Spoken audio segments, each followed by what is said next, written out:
आपके प्यार और सपोर्ट के लिए तहे दिल से धन्यवाद। आधी रात को नीरा की आंख खुली थी तो विपिन को खिड़की से झांकते पाया। अब क्या हुआ? मैंने कहा था ना कि वक्त बेवक्त की कॉल्स अटेंड ना किया करें। अब जिसने कॉल की है वह तो तुम्हें अपनी प्रॉब्लम ट्रांसफ़र कर आराम से सो गया होगा। अब तुम जागो। नीरा गुस्से में बोली, तुम सो जाओ प्रिय, मैं जरा लॉन में टहल कर आता हूँ। अब इतनी रात में लॉन में टहल कर क्या नींद आएगी? इधर आओ, मैं हेड मसाज कर देती हूँ, तुरंत नींद आ जाएगी। थोड़ी देर बाद विपिन तो सो गए पर नीरा की नींद उड़ चुकी थी। विपिन की इन्हीं आदतों से वे दुखी रहती थी। कितनी कोशिश करती थी कि घर में तनाव की स्थिति पैदा ना हो। घरेलू कार्यों के अलावा बैंकिंग, शॉपिंग, रिश्तेदारी आदि सभी मोर्चे पर अकेले जूझती रहती। गृहस्थी की शुरुआत दौर में प्राइवेट स्कूल में नौकरी कर घर में आर्थिक योगदान भी किया। विपिन का हर 2-3 साल में ट्रांसफर होने के कारण उन्हें हमेशा अपनी जॉब छोड़नी पड़ी। उन्होंने अपनी तरक्की की ना सोचकर घर के हितों को सर्वोपरि रखा। आज जब बच्चे भी अपनी अपनी जॉब में व्यस्त हो गए हैं तो विपिन घर के प्रति और भी बेफिक्र हो गए हैं। अब ज़्यादा से ज़्यादा वक्त समाज सेवा को देने लगे हैं और अनजाने में ही नीरा की अनदेखी करने लगे हैं। हर वक्त दिमाग में दूसरों की परेशानियों का टोकरा उठाए घूमते रहते। रमेश जी की बेटी का विवाह बिना दहेज के कैसे संपन्न होगा? दिनेश के निकम्मे बेटे की नौकरी कब लगेगी? उसके पिता दिन रात घर बाहर अकेले खटकते रहते हैं। शराबी पड़ोसी जो दिन रात अपनी बीवी से पीकर झगड़ा करता है, उसे कैसे नशा मुक्ति केंद्र ले जाया जाए? आदि आदि। नीरा समझा समझा कर थक जाती कि क्या तुम समाज सुधारक हो? अरे जो मदद मांगे उसी की क्या करो, सबके पीछे क्यों भागते हो? मगर विपिन पर कोई असर न पड़ता। नीरा आज का क्या प्रोग्राम है? यह वर्तिका थी, नए शहर की नई मित्र। कुछ नहीं तो फिर सुन, हम दोनों फिल्म देखने चलेंगे आज, कह वर्तिका ने फ़ोन काट दिया। वर्तिका कितनी जिंदा दिल है, उसी की हम उम्र पर कुंवारी, ऊंचे ओहदे पर मगर जमीन से जुड़ी, सादगी पसंद। एक दिन कॉलोनी के पार्क में मॉर्निंग वॉक करते समय फ़ोन नंबरों का आदान प्रदान भी हो गया। फिल्में देखने के बाद भी नीरा चुपचाप सी थी। भाई साहब से झगड़ा हो गया है क्या? वर्तिका ने छेड़ा। नहीं, ऐसी कोई बात नहीं है, तू नहीं समझ पाएगी। नीरा ने टालना चाहा। क्योंकि मेरी शादी नहीं हुई है इसलिए कह रही हो? अरे मर्दों से तो मेरा रोज ही पाला पड़ता है, इनकी फितरत को मैं खूब समझती हूँ। अरे तुम तो सीरियस हो गई। मेरी प्रगतिशील मैडम, ऐसा कुछ भी नहीं है। दरअसल मैं विपिन की तनाव उधार लेने की आदत से परेशान हूँ। उन्हें कभी भी किसी के लिए अस्पताल जाना पड़ता है, कभी किसी की ऑफिस वर्क में मदद करनी होती है। नीरा उसे विस्तार से बताती चली गई। अच्छा एक बात बताओ कि क्या विवाह के शुरुआती दिनों में से ही विपिन ऐसे हैं या फिर अब ऐसे हुए हैं? कॉफ़ी शॉप में बैठते वर्तिका ने पूछा। शादी के 10-15 साल तो घरेलू जिम्मेदारियां ही इतनी अधिक थी। बच्चे छोटे थे, किंतु जैसे जैसे बच्चे अपने पैरों पर खड़े होते गए विपिन की जिम्मेदारियां कम होती गई। अब तो विवाह के 26 वर्ष बीत चुके हैं, बच्चे भी अलग शहरों में हैं। अब तो इन्हें घर से बाहर रहने के 10 बहाने आते हैं। नीरा उकता कर बोली, तुम्हारे आपसी संबंधों पर इसका असर तो नहीं पड़ रहा है? वर्तिका ने पूछा। मैंने पहले इस विषय पर नहीं सोचा था, मगर अब लगता है कि हमारे संबंधों के बीच भी पर्दा सा खिंच गया है। तो मैडम, अपने बीच का पर्दा उठाकर खिड़कियों में सजाओ, अपने संबंध सामान्य करो। उन्हें इतनी फुर्सत ही क्यों देती हो कि वे इधर उधर उलझे रहें? वर्तिका दार्शनिकों की तरह बोलती रही। तुम ठीक कहती हो, अब यह करके भी देखती हूँ। और फिर नीरा शरारत से मुस्कुराई तो वर्तिका भी हंस पड़ी। आज विपिन को घर कुछ ज्यादा ही साफ और सजा नजर आया। बेडरूम में भी ताजे गुलाबों का गुलदस्ता सजा मिला। आज नीरा का जन्मदिन तो नहीं है, या फिर किसी बेटे का, विपिन ने सोचा। और कोई कारण ना मिला तो रसोई की तरफ बढ़ गए। वहां उन्हें नीरा सजी धजी उनकी मनपसंद डिशेस तैयार करती मिली। क्या बात है प्रिय, बड़े अच्छे मूड में दिख रही हो आज। विपिन नीरा के पीछे खड़े हो बोले, अजी ये सब आपकी और अपनी खुशी के लिए कर रही हो। कहा जाता है कि बड़ी बड़ी खुशियों की तलाश में छोटी छोटी खुशियों को भी नहीं भूलना चाहिए। अच्छा, तो ये बात आई, आई एम इम्प्रेस्ड। रात में नीरा ने गुलाबी रंग का शाटन का गाउन निकाला और स्नान घर में घुस गई। तुम नहा रही हो? देखो, मुझे रोहित ने बुलाया है, मैं एक आध घंटे में लौट आऊंगा। विपिन ने जोर से स्नान घर का दरवाजा खटखटा कर कहा। नीरा ने एक झटके में दरवाजा खोल दिया।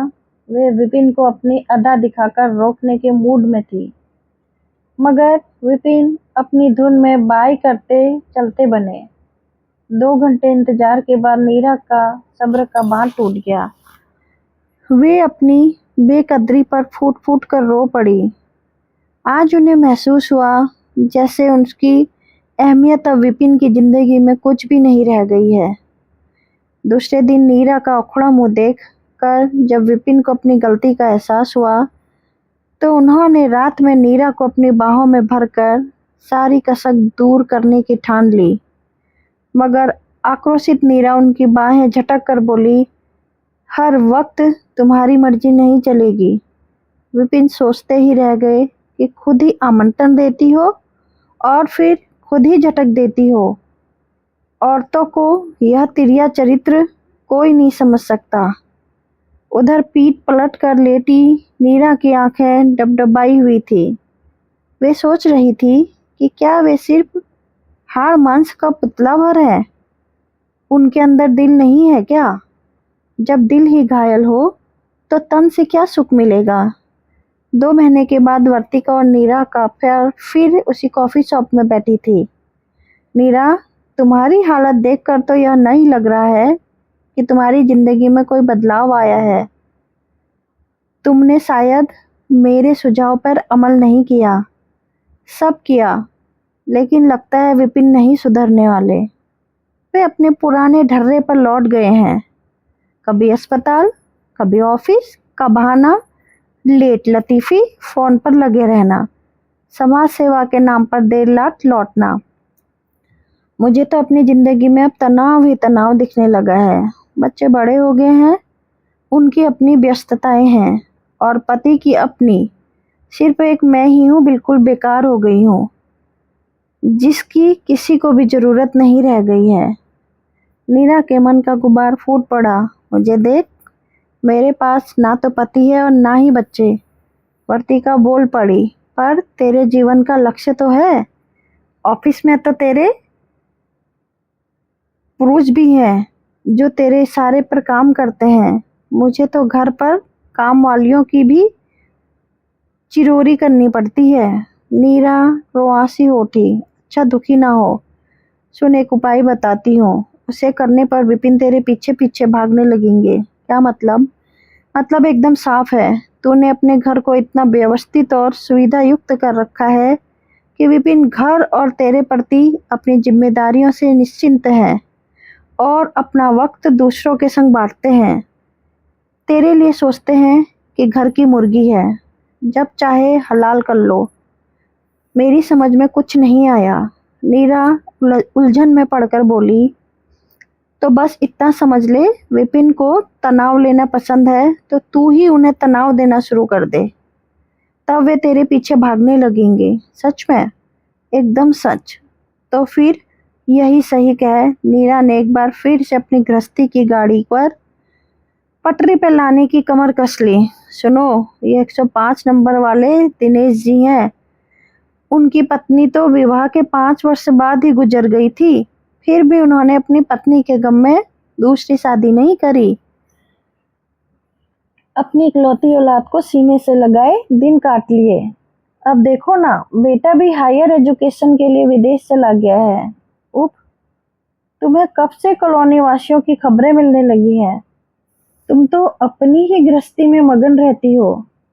विपिन को नीरा के मुख से यह बात सुनकर बड़ा आश्चर्य हुआ। अरे, कल घर आए थे ना उत्सव पार्टी का निमंत्रण देने। मैंने भी चाय ऑफर कर दी, देर तक बैठे रहे।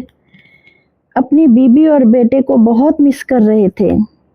ज्यादा मुंह ना लगाना, ये विदुर बड़े काइयां होते हैं। एक आंख से अपनी बीबी का रोना रोते हैं और दूसरे से दूसरे की बीबी को तोड़ते हैं।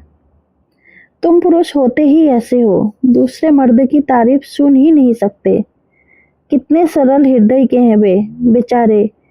तुम्हारी ही उम्र के होंगे, पर देखो अपने को कितना मेंटेन करके रखा है, एकदम युवा लगते हैं।